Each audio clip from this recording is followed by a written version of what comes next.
Ազգային ժողովում արդեն 3.5 տարի շարունակված գործընթացը, որը կոչվում էր ուսումնասիրելու 44-օրյա պատերազմի հանգամանքները, այսօր փաստացի փակուղում է։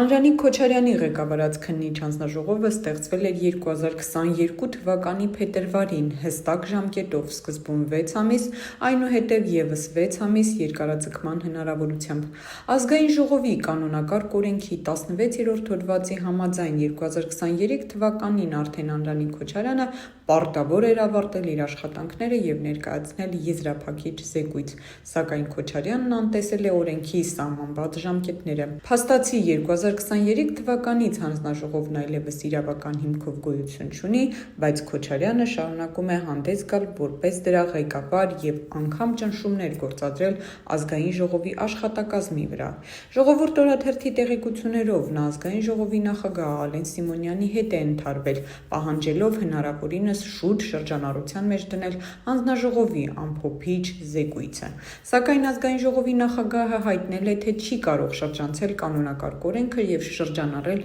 2 տարի ուշացած փաստաթուղթ։ Չնայած դրան, Քոչարյանը շարունակում է պնդել, որ իր 210 էջանոց զեկույցը պետք է քննարկվի։